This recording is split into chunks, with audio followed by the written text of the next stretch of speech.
Good evening, everyone. I want to thank AVSA for inviting me to speak at the 2021 Cyber Diamond Celebration, and in celebration for me of my very favorite gesneriid, and that is the Streptocarpus. I'm hoping over the next 20 to 25 minutes I can successfully share with you some of the key tips that I have learned for how to grow these plants well, and also how to prepare them so that you could have lots of blue ribbon entries at future shows. First off, I do have to say that there are a lot of similarities between Streptocarpus and African violets in terms of the cultural requirements and what you can do to have them grow beautifully. But at the same time, having grown lots of each of these particular plants, I have learned some things that Streptocarpus seem to prefer, or they are a little more picky about. And so I've chosen to try to emphasize those things that make them a little different from violets in the cultural aspect of my talk. In my experience, Streps love light. And even though they can be successfully grown at the windowsill, if you want to have plants that are blooming most of the year, and if you want to have a lot of blooms, in general, most people do grow them under artificial light. I happen to use fluorescent bulbs, but I know a number of people have been able to grow them under LED lights. But I think the key is providing a lot of hours of light per day, and also using a good mix of warm and cool bulbs. This photo is a photo of one of several strep light stands I have in my home, and I personally use either 3 or 4 T8 fluorescent bulbs for each of the fixtures on these 3 shelf plant stands. And I have the plants about 10 to 15 inches from the lights. And the other aspect to keep in mind, at least in my experience, is that especially during the warm and humid months of the summer, sometimes streps, especially some varieties, depending on what their lineage is, do not like the warmer, more humid conditions. So I've found that they grow a little bit better if you can keep them on the cooler side. And so that means maybe growing them on the bottom shelf if you have a multi-layer plant stand. Or in my situation, I have a walkout basement and it's always a little cooler down there. And so I grow all of my streps downstairs, and then I grow my African violets upstairs.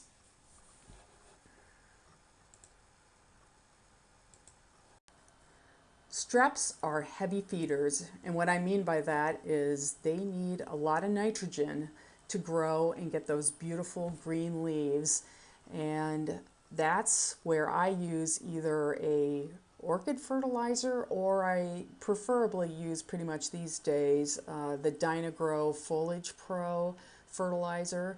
But the key is whatever fertilizer you choose, it needs to be one that is high in nitrogen and low in phosphorus, and nitrogen is the first number on the 3 number designation for fertilizer, and the middle number, which is the phosphorus, is the one that you want to keep low.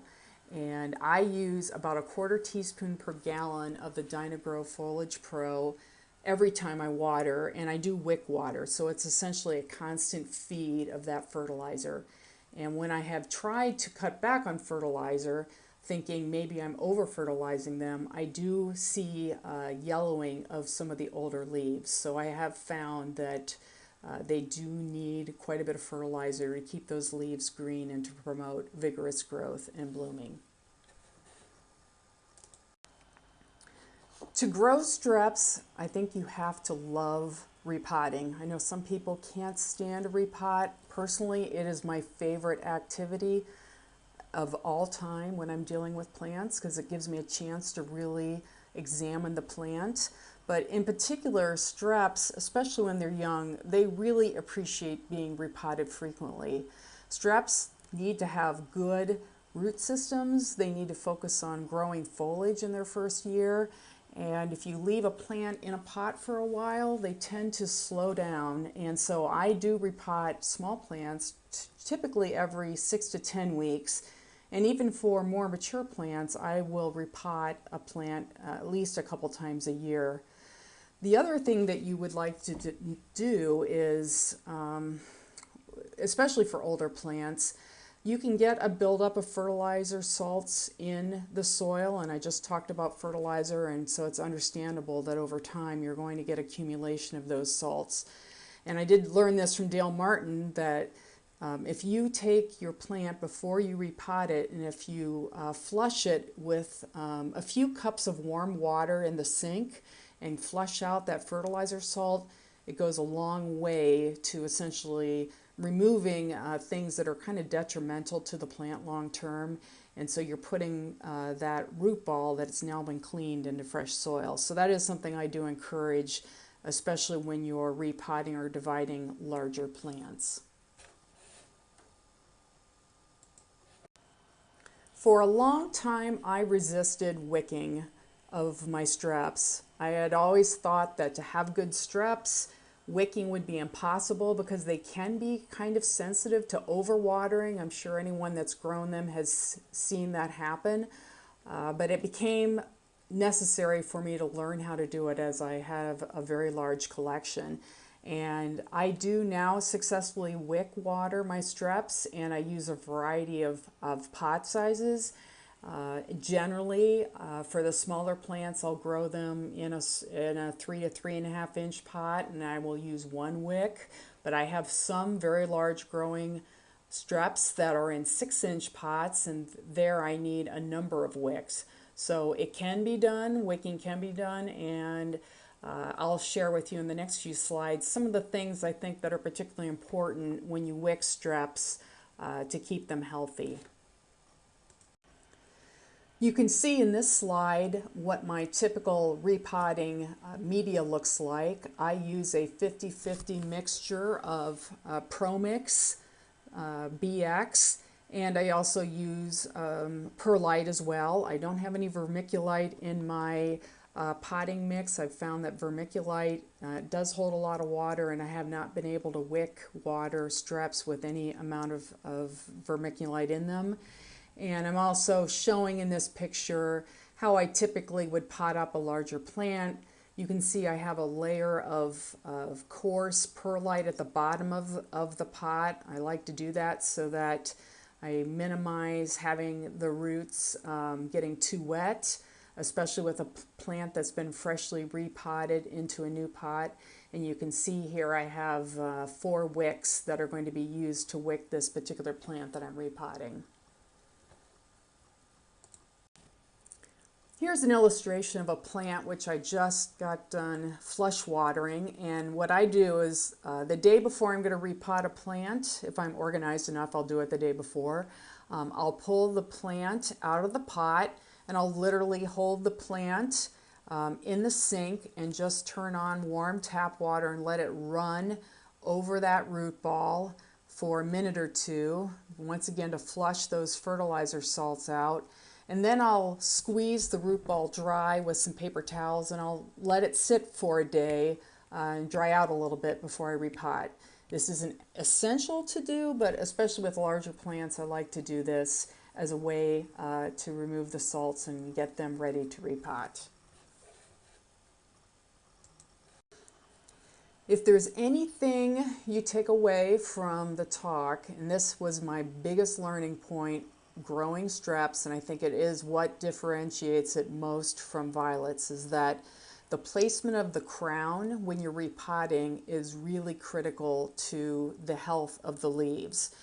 In the left-hand picture here, I have a Strep that I had recently repotted, and first off you can see I have the Strep growing up. I have it mounded up above the surface of the pot, or the plane of the pot. So it's almost like you're mounding it up a little bit. The reason that is important is that keeps the wet soil away from the edges of the leaves as they're emerging from the soil. Strep leaves, if they're too wet when they're growing, they can get a lot of necrosis or rotting on the leaf edges. And so I had learned this from Dale, that potting them up a little bit and definitely above the plane of the pot is very helpful. In this other photo, and you can see I've marked this yellow arrow here, another visual indicator to help you understand, did I get the crown placed in the right position, is that strep leaves at the base of the leaves, a lot of times they'll have this red or dark brown band. And as long as the soil is below that band, the strep will generally grow well. So that's another visual indicator that you can use to place the crown of your plant. But this is, I think, probably one of the most important issues, because if they're planted too deeply, they really suffer. And violets, in my experience, aren't quite as picky about that particular cultural attribute. Next, I'm going to talk a little bit about how you can see when your streps are unhappy, where perhaps you have cultural conditions that are not suited for them. And a lot of it is just learning how to look carefully at the plant and see problems early so that you can fix them as quickly as possible. So here's an example of plants, strep plants, that have either been overpotted, which means they've been placed into too large of a pot, and especially for a young plant, you don't want to have too much wet, heavy soil around them, which is very similar to African violets. And you can see in these pictures, especially on the right-hand side, there's certainly not enough perlite in this soil. It is overpotted. And you can also see, as I mentioned before, about the crown placement, both of these plants have their crowns in the soil, deep in the soil, and certainly not mounded up. And the signs that you're having issues, you can see on the edges of the leaves, they turn brown. The leaves tend to curl, or you even see necrosis where the tissue turns brown. This is kind of a telltale sign of plants being overpotted in too heavy a soil and not having good crown placement. Another thing to keep in mind is that young plants, as much as you want to let them bloom and you want to see those gorgeous blooms, it really is important to disbud young plants, especially those that have a propensity to want to bloom early. And on the left-hand side of the slide, you can see a number of buds coming out of the crown of the plant. This is a young plant that's only got 4 or 5 leaves, and it's already wanting to bloom its heart out. Well, if you don't disbud this plant, what you'll find is what might have been a beautiful plant can quickly perish. And so if you see on the right-hand side, once those blooms finish, a lot of times the foliage is yellow and it's starting to wilt, and it's because blooming does take a lot of energy for the plant, and a young plant needs to focus on growing good roots and putting up more foliage.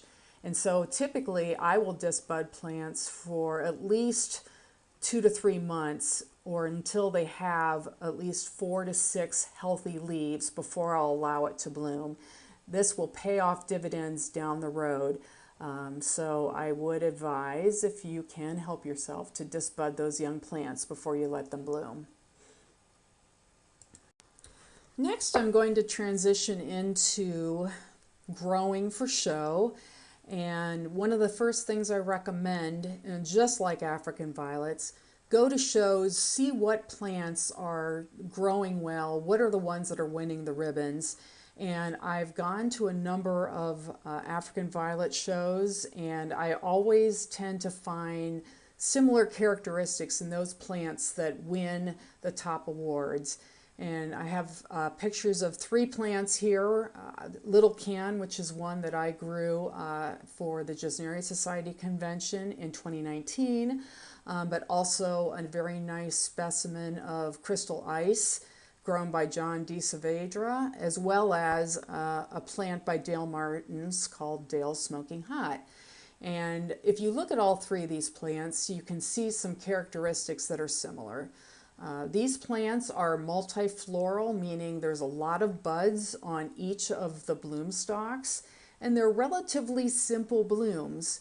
And the advantage of that is that those blooms will hold up nicely. They won't bruise very easily when you're transporting them. They generally have tall, strong stems, which makes them easy to stake. And also, these particular plants have a rosette style foliage. Not all Streps grow as a rosette, but if you can choose varieties that do have that characteristic, it gives just a very nice overall pleasing symmetry from all angles of the plants. So these are things that if you're going to choose to grow for show are, I think, great attributes that can get you much further down the road to having show winning plants. Another thing to keep in mind is that unlike the violet show requirements, with gesneriads, you are not limited to just one plant of the same plant in a pot. And here's a great example from Dale, where she has a very small hybrid that she has made called Dale's Smurf Party.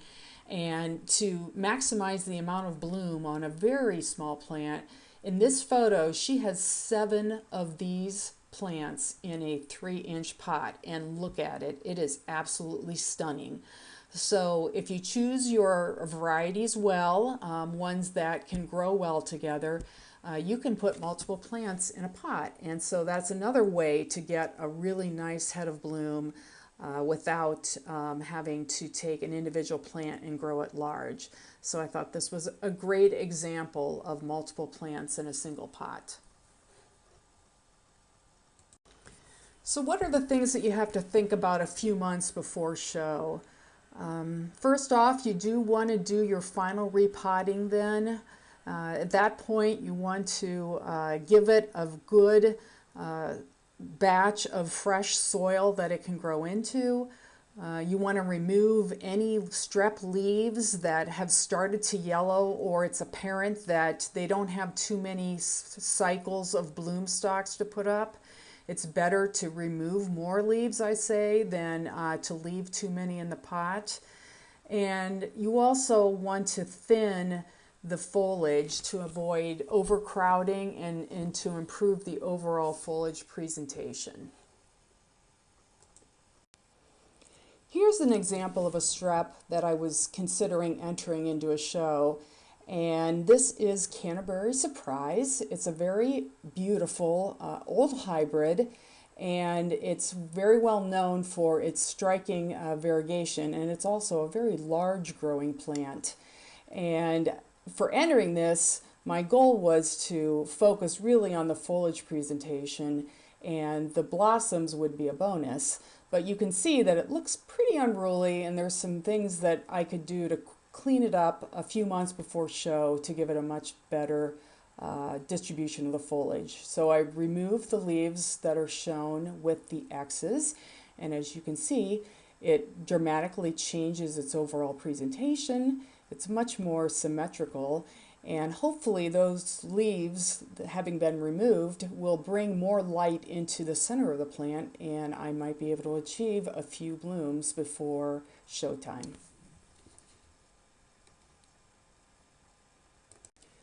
Despite even the very best care, Streps leaves can develop brown edges. They can get kind of crispy, or you can just get physical damage from the leaves from moving the plants around. The leaves on Streps can last a long time, so it is just difficult to keep them in pristine condition. Luckily, Streps actually don't mind having their leaves cut or trimmed, and I like to make sure that all the leaves look pretty much pristine before a show, and I do that by using craft scissors. And the reason I like craft scissors is that they have a very irregular pattern to them, and they come in different types of patterns, and I found cutting with those really mimics the natural edging of different kinds of Streps, and so it just gives it a much more natural appearance. Here's a couple of examples of before and after images of some strep leaves that I trimmed to show you the impact of that trimming. On the left-hand side, there's a variegated leaf there, and variegated streps do tend to be a little bit more prone to browning in general.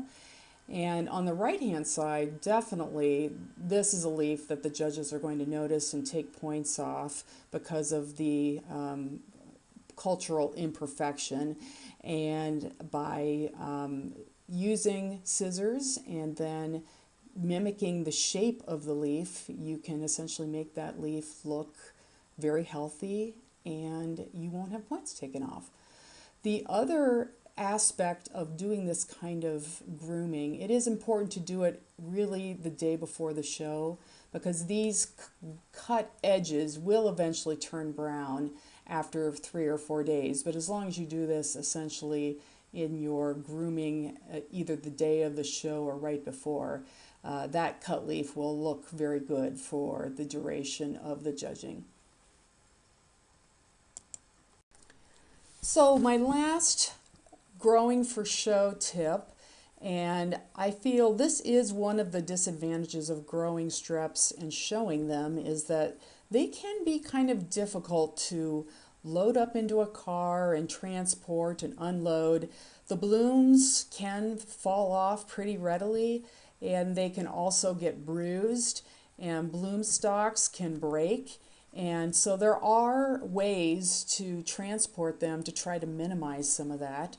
And a tip that I learned from Dale was to basically stake the blooms a few days before show, and this would allow you essentially to preserve as many of them as possible during the transportation.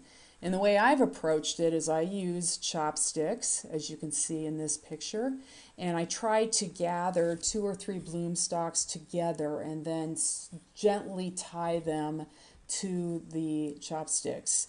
And this really does help prevent the swaying of the blooms in the car, as well as keeping the blooms from jiggling around too much, which can cause some bruising and obviously dropping of blooms. So something to consider if you begin to show a lot of streps and you want to make sure that those lovely blooms make it to the show.